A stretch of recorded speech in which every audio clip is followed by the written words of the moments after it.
Je vous salue dans le précieux et glorieux nom de notre Seigneur et Sauveur, Christ Jésus. Nous sommes à notre programme qui a pour thème les petits pains. Et aujourd'hui, notre thème portera sur la problématique de la dîme, le chrétien et la dîme. Pourquoi est-ce que nous allons parler de ce thème? Parce que c'est une réalité dans nos églises, dans nos assemblées. Il y a des courants qui disent qu'il ne faut pas payer, d'autres disent qu'il faut payer, d'autres disent qu'il ne faut pas donner, d'autres disent qu'il faut donner.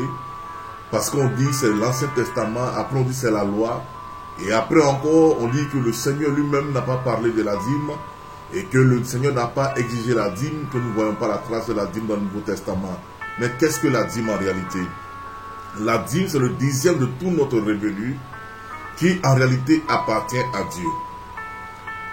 En réalité, cette dîme qui appartient à Dieu est consacrée à Dieu. Donc chaque être humain, sinon dans le cas que nous intéresse, chaque chrétien, 10% de son revenu appartient à Dieu. Il y a même encore une deuxième dîme dont la Bible parle, un 10e encore qui est ôté. Parce que quand on fait le calcul, on risque de se retrouver avec 23% qui appartenaient à Dieu. Et cela devait être fait dans des moments bien précis. Pour ce qui nous concerne, nous, le revenu que nous avons généralement, c'est chaque mois. Et nous sommes appelés en tant que chrétiens à enlever le 10e de notre revenu pour l'apporter dans la maison de Dieu, là où se trouvent les serviteurs de Dieu. De même que le Lévitique 27, 30 à 32 nous le dit, que toute dîme de la terre, soit des récoltes de la terre, soit du fruit des arbres, appartient à l'Éternel. C'est une chose consacrée à l'Éternel. Si quelqu'un veut racheter quelque chose de sa dîme, il y ajoutera un 5e. Toute dîme du gros du menu bétail, que tout ce qui passe sous la houlette, sera une dîme consacrée à l'Éternel.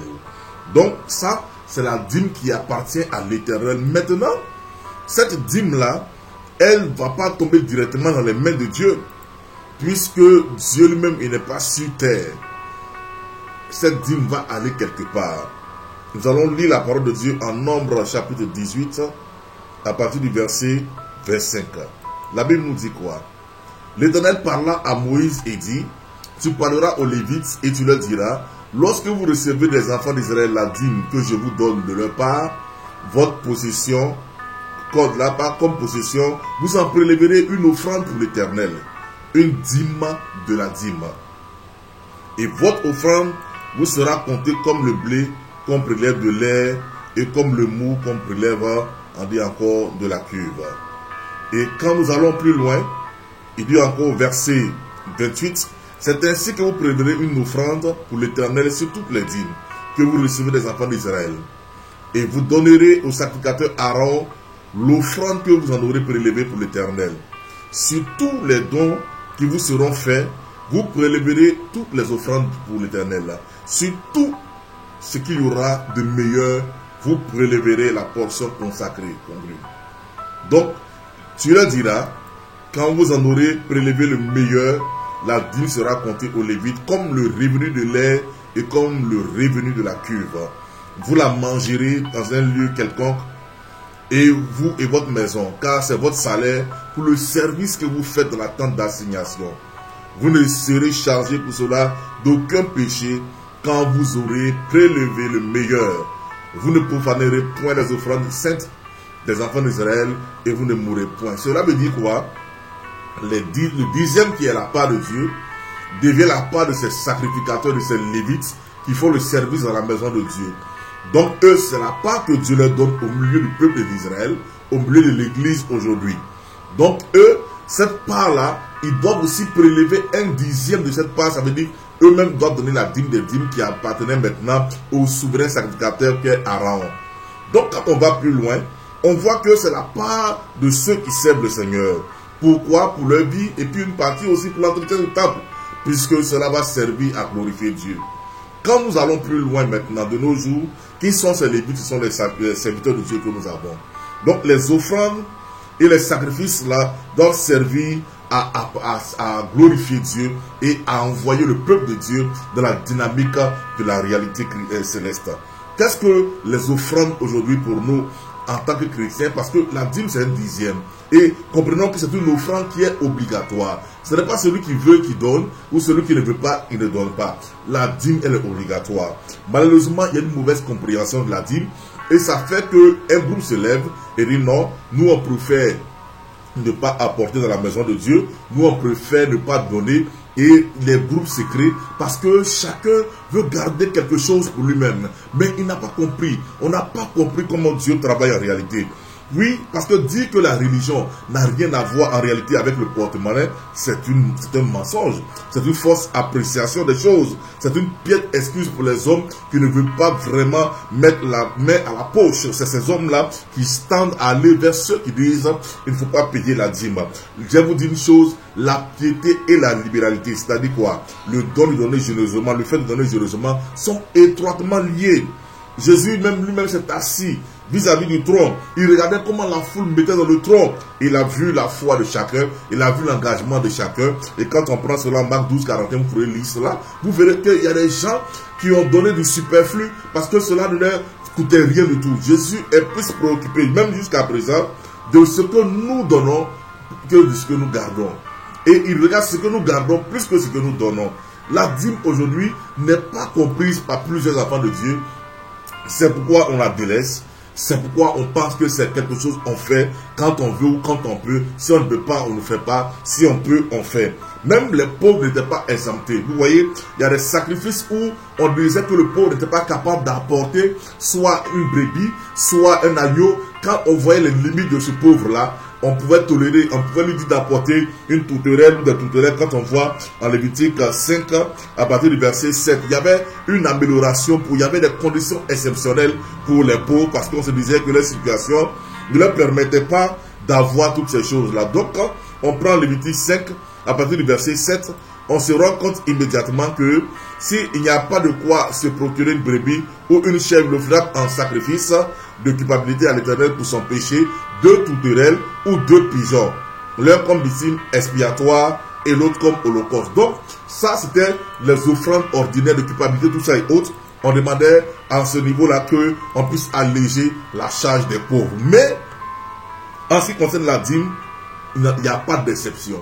Tout le monde est appelé à payer le dixième. Il n'y a pas d'exception parce qu'on ne comprend pas la profondeur de la dîme. C'est pourquoi il y a beaucoup de contestations. Il y a beaucoup de paroles. Il y a beaucoup de choses qui se disent par les hommes. En réalité, qui a institué la dîme? Celui qui l'a institué, c'est Dieu. Dieu a institué la dîme. Maintenant, la dîme, posons-nous la question, vient-elle de la loi ou de l'Ancien Testament? En réalité, la dîme ne vient pas de la loi. La dîme ne vient pas de l'Ancien Testament. Quand on dit Ancien Testament, ça veut dire Ancienne Alliance. La dîme a commencé avant l'Ancien Testament, c'est-à-dire avant l'alliance que Dieu a tissée avec Moïse. Et c'est avant encore ce que la loi même a établi comme élément essentiel que nous devons apporter. Donc, on retrouve les traces de la dîme avant même que la loi de Moïse ne soit donnée. Donc, la dîme, elle est antérieure à la loi. Elle est antérieure à la loi. Nous allons prendre la parole en Genèse 14, du verset 17 à 20. Nous allons voir qui a payé, a honoré la première fois la dîme. Et nous allons comprendre ce que c'est. On voit 14 à partir du verset 17. Qu'est-ce qui est dit? Il dit, après qu'Abraham fut revenu vainqueur de Kedalaomer, et les rois qui étaient avec lui, le roi de Sodome sortit à sa rencontre dans la vallée de Kavé, qui est la vallée du roi. Melchisedec, roi de Salem, fit apporter du pain et du vin. Il était le sacrificateur de l'Éternel, donc du Dieu très haut. Il bénit Abraham. Et il dit, béni soit Abraham, le Dieu très haut, maître du ciel et de la terre. Béni soit le Dieu très haut qui a livré tes ennemis entre tes mains.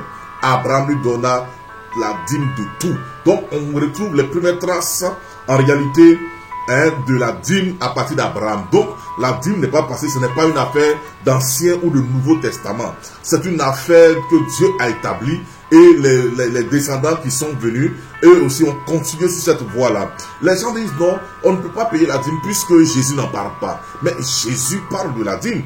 Première chose, on dit Ancien Testament, les choses que vous devez savoir, Jésus lui-même était sous la loi. Quand on parle de la dîme, il ne faut pas oublier que Jésus lui-même était sous la loi. La loi n'était pas terminée. Donc Jésus était lui-même sous la loi. Ça veut dire qu'on continuait toujours de payer la dîme. Parce que ne pensez pas que quand on dit évangile, c'est parce qu'on a mis dans le Nouveau Testament. Sinon, dans l'évangile, nous sommes encore sous la loi, nous sommes encore dans l'ancienne alliance, nous sommes encore dans l'Ancien Testament. Donc l'évangile, c'est la vie de Jésus. La vie de l'église commence à partir de Actes des Apôtres. Faut pas vous leurrer, frères et sœurs. Donc, le deuxième élément, l'évangile, comme j'ai dit là, que c'est la vie de Jésus. Premier, Jésus mettait sous la loi. Deuxième, les évangiles, c'est la vie de Jésus. Troisième, dans les évangiles, vous n'avez pas encore la vie de l'église. L'église n'a pas démarré de façon officielle. Donc, vous ne pouvez pas dire que les choses ne se font pas. C'est pourquoi Jésus lui-même a dit, en Matthieu 16, verset 18, il faut comprendre cela. Matthieu 16, 18. Ça va mêler chaque chrétien, chaque enfant de Dieu à rentrer dans une dynamique spirituelle vraie pour comprendre ce que le Seigneur attend de nous. Donc quand on lit 16, verset 18, il nous a dit ici clairement, et moi je te dis que tu es Pierre, et que sur cette pierre, je bâtirai mon église, et que les portes de ce jour des morts ne prévaudront point contre elle. L'église n'existait pas encore. Jésus a dit, je bâtirai. Je bâtirai ici, c'est le futur. C'est le futur simple. Je bâtirai. Donc l'église n'est pas encore constituée en tant que telle. L'église va faire son apparition à partir du Nouveau Testament, à partir des Actes des Apôtres. Vous allez voir maintenant que l'église commence le jour de la Pentecôte. C'est pourquoi il ne faut pas travestir les paroles du Seigneur. Le Seigneur lui-même, il a parlé encore en Matthieu 23, 23. Il a parlé de la dîme. Il a parlé que la dîme était pratiquée, puisque je vous ai dit que lui-même, Jésus était sous la loi. Il est venu pour accomplir la loi, mais pas pour être sujet à la loi encore. Il y a des choses, des appétences de la loi qu'il a éliminées. Et ça, nous allons voir. Nous allons voir cela. Qu'est-ce qu'il nous a dit ici, au Matthieu 23, verset 23. Jésus dit quoi? Malheur à vous, scribes et pharisiens, hypocrites, parce que vous payez la dîme de la menthe, de la dette et du cumin, et que vous laissez ce qui est plus important dans la loi, la justice, la miséricorde et la fidélité. C'est là ce qu'il fallait pratiquer sans négliger les autres choses. Les autres choses, c'est quoi? C'est les premiers dont il a parlé, la dîme, la menthe, la dette et du cumin. Ces choses ne devaient pas être négligées. Parce qu'on laisse la fidélité, la justice et la miséricorde, et puis on s'attache aux choses élémentaires. Je dis non, il faut pratiquer ça, mais aussi la dîme. Donc la dîme déjà, elle existe depuis le temps de Jésus. Elle fait partie de la sacrificature. Elle fait partie de l'autel. Donc on dit ceux qui servent à l'autel, on part à l'autel. La Bible dit que ceux qui annoncent l'évangile vivent de l'évangile. Donc la dîme concerne tous les enfants de Dieu. Le Seigneur est venu pour quoi? Pour accomplir la loi, non pour l'abolir. Le mot abolir ici vient du grec katelouo, qui veut dire quoi? Détruire la loi. Bien pour démolir la loi, non. Jésus n'est pas venu pour ça. Il est venu pour accomplir. Le mot accomplir, c'est pléro. Pléro veut dire quoi? Rendre parfait. Oui, ça dit amener à l'accomplissement, amener à la réalisation, achever ce qui a commencé. Parce qu'il y avait l'homme des choses à venir. Regardez, il y avait l'homme des choses à venir. Quand vous comprenez cela, vous voyez immédiatement ce que Jésus est en train de faire. Quand on prend Matthieu 5, 27 à 28, on voit immédiatement ce que Christ est venu faire. Donc Matthieu chapitre 5, du verset 27 à 28, nous lisons la parole de Dieu. Il dit, vous avez appris qu'il y a des choses qui doivent se passer. Pourquoi je reviens là-dessus? Parce qu'il y a des lois que nous n'avons pas appliquées. Il y a des choses que nous n'avons pas compris. Ça veut dire que quand le Seigneur vient, il ne vient pas pour détruire, mais il vient pour accomplir. Il dit, je suis venu pour accomplir la loi. Donc, il y a les appétences de la loi, il y a la cérémonie de la loi, il y a les actions extérieures de la loi qui seront abolies. Par exemple, les sacrifices de culpabilité, lorsqu'on devait sacrifier les animaux, les holocaustes et autres là, tout ça c'est annulé. Pourquoi? Parce que Jésus lui-même le sacrifice par excellence. Donc, on ne peut plus faire ces choses, puisqu'on dit que c'est l'ombre des choses à venir. Ce n'était pas encore ce qui est parfait, c'était l'ombre des choses à venir. Mais quand ce qui est parfait est arrivé, ce qui était ombre doit disparaître. Donc ces choses ont été rendues caduques. Donc les lois qui ont été abolies, qui ont été rendues caduques là, les lois qui ont été rendues caduques sont des lois cérémonielles et autres. Mais dans ces cérémoniales et fêtes là, nous avons deux fêtes de l'Éternel qui sont restées, que nous appliquons, c'est la Pâque et la Pentecôte. Mais elles ne sont plus faites comme on le faisait dans l'Ancien Testament. Parce que la Pâque c'était en mémoire de la sortie d'Égypte. Maintenant nous faisons par rapport à Christ, le sacrifice qu'il a accompli. La Pentecôte aussi, c'est par rapport à la venue du Saint-Esprit que nous accomplissons cela. Qu'est-ce que nous comprenons à travers cela? Nous comprenons qu'il y a des choses, les lois morales vont commencer maintenant à s'amplifier. C'est pourquoi quand nous prenons Matthieu 5, verset 7, après que les autres lois soient tombées, Jésus dit qu'il est venu pour accomplir cela parce que ce qui parle de lui doit être maintenant manifesté. Il dit, vous avez appris qu'il a été dit, tu ne commettras point d'adultère. Mais moi, je vous dis que quiconque regarde une femme pour la convoiter a déjà commis un adultère avec elle dans son cœur. Regardez, ça veut dire que la loi morale, les lois morales maintenant vont s'amplifier. C'est pourquoi, quand je comprends la parole de Dieu, je sais que la loi n'est pas abolie en ce sens parce qu'il s'agit de la loi morale. Tu ne tueras point, tu ne voleras point, c'est d'actualité, ce n'est pas une affaire de l'Ancien Testament, c'est une affaire que c'est la loi morale, elle existe à perpétuité, elle existe, elle est une loi perpétuelle. Donc ici, on nous dit clairement, qu'est-ce qui va se passer? C'est notre compréhension des choses de Dieu. Les lois morales sont d'actualité, mais les lois cérémonielles hautes ont été rendues caduques puisque Christ est lui-même l'incarnation de toute la révélation. Donc la dîme en réalité appartient à Dieu et c'est la part qui revient au serviteur.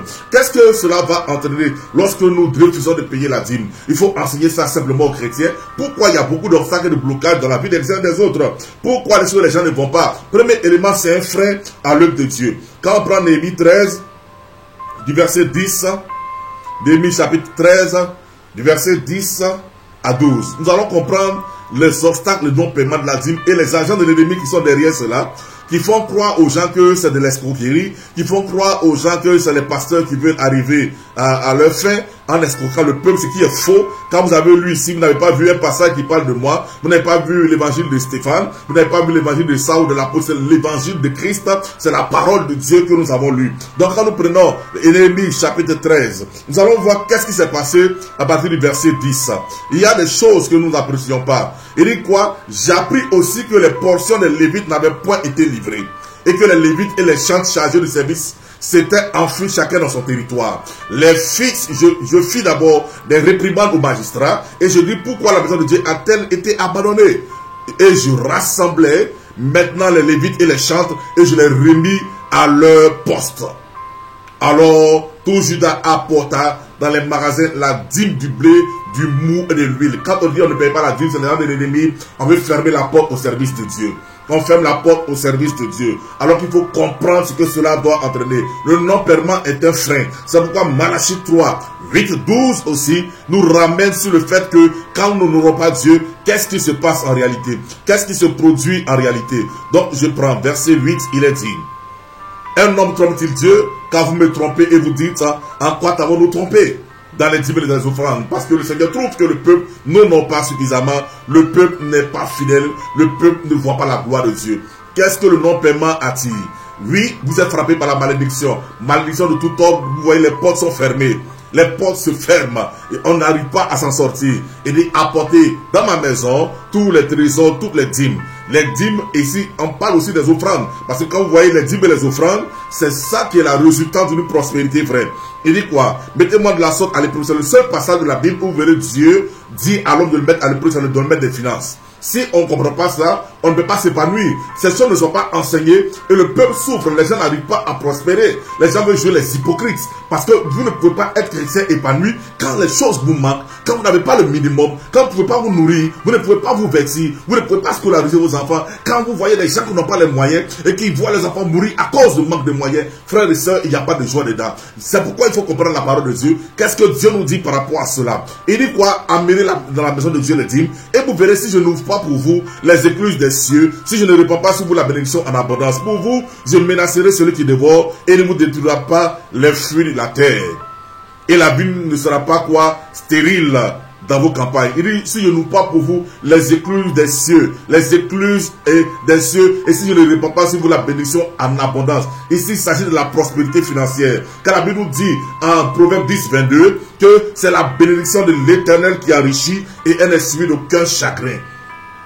Elle ne subit d'aucun chagrin. Quand on ne paye pas, c'est la malédiction, c'est le blocage, le dévoreur qui agit. Le Seigneur dit, mettez-moi de la sorte à l'épreuve. Et vous verrez si je ne vais pas chasser le dévoreur, si je ne vais pas détruire les actions de dévoreur, celui qui vous ferme les finances, je vais le dévorer. Moi-même, je vais le bloquer. Donc, la dîme, c'est une obligation pour toi, enfant de Dieu. N'écoute pas les hommes du monde qui ne connaissent pas Dieu, qui pensent que c'est une supercherie des chrétiens, qui pensent que c'est une supercherie des pasteurs pour assujettir le peuple. Non, c'est la parole de Dieu qui le dit. Dieu te dit qu'il y a son économie à lui et à l'économie du monde. À quelle économie est-ce que tu tu obéis le plus. C'est cela. Et quand tu dois donner ta dîme, tu dois donner ce qui a de la valeur. Tu dois donner ce qui est précieux. Tu dois chercher ce qui est prioritaire. Parce que en dehors du fait que les gens donnaient le dîme, ils apportaient aussi l'impôt à César. Ils apportaient le tribut. Il y avait les impôts que les gens payaient. Quand tu regardes toi-même, tu travailles aujourd'hui. Regarde, l'État même prélève directement, oui, sur ton salaire, son impôt. Et toi, tu veux que Dieu ait la dernière part de toi, ton salaire. Non. Honore Dieu en premier avant toute chose. La première des choses que tu dois faire, c'est Dieu. C'est Dieu qui t'ouvrira les portes. C'est Dieu qui multiplie tes acquis. C'est pourquoi on nous a dit en Luc 20, 21 à 26. Oui, qu'est-ce que Luc 20, 21 à 26 nous dit? C'est aussi simple que ça. Luc chapitre 20, 21 à 26. Le Seigneur va nous parler et c'est un enseignement qui doit rester dans notre esprit, un enseignement qui doit rester dans notre vie parce que notre Dieu est fidèle. Les gens ont voulu maintenant, oui, tromper Jésus, mettre Jésus en porte-à-faux avec l'envahisseur roumain, avec César. Ces gens nous posaient cette question: Maître, nous savons que tu parles et enseignes droitement et que tu ne regardes pas à l'apparence mais que tu enseignes la voix de Dieu selon la vérité. Verset 22, il dit quoi? Nous est-il permis ou non de payer le tribut de César? Jésus recevant, apercevant leur ruse, leur répondit: montrez-moi un denier, je veux voir la pièce, un denier. De qui porte-t-il l'effigie ou l'inscription? Il dit: mais de César, répondit-il. Alors il leur dit: rendez donc à César ce qui est à César et à Dieu ce qui est à Dieu.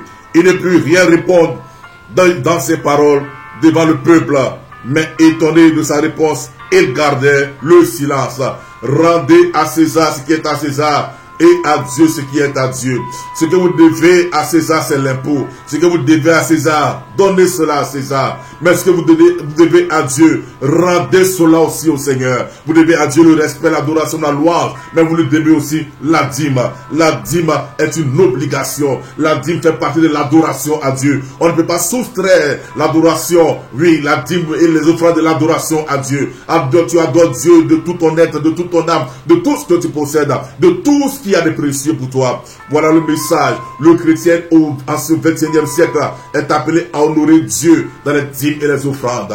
C'est en cela que Dieu vous bénira encore davantage, car l'économie de Dieu est différente de l'économie du monde. Je vais aborder ce point dans notre autre programme encore de les petits pains que nous aurons bientôt. Mais le prochain programme sera placé pour l'évangile de prospérité et la prospérité de l'évangile. Nous allons aborder ce point et je crois que vous serez situés. Et après cela, nous allons aborder l'économie du royaume, l'économie de Dieu et celle du monde. Vous allez voir qu'il y a une très grande différence. Vous allez voir que pour le monde, pour prospérer, il faut épargner à l'excès, il faut épargner. C'est ce qu'on garde qui est multiplié. Alors qu'avec Dieu, c'est ce qu'on donne qui est multiplié. Donc vous verrez cela et cela vous fera du bien. N'aie pas d'appréhension, mais accepte ce message qui va changer ta vie, qui va changer ta condition. Ce n'est pas un message inventé, c'est un message qui est biblique. Tu peux aller encore consulter les références et tu verras que la parole est vraie. Merci à toi, Seigneur, pour tous ceux qui sont rentrés en contact avec nous. Je prie que ce message pénètre leur cœur et leur fasse beaucoup de bien. Sois loué, grand Dieu tout-puissant. Merci à toi, notre Dieu, notre Père. Dans le nom puissant de Christ Jésus, Saint, je t'ai prié. Nous t'avons prié. Amen. Shalom à vous et à la prochaine.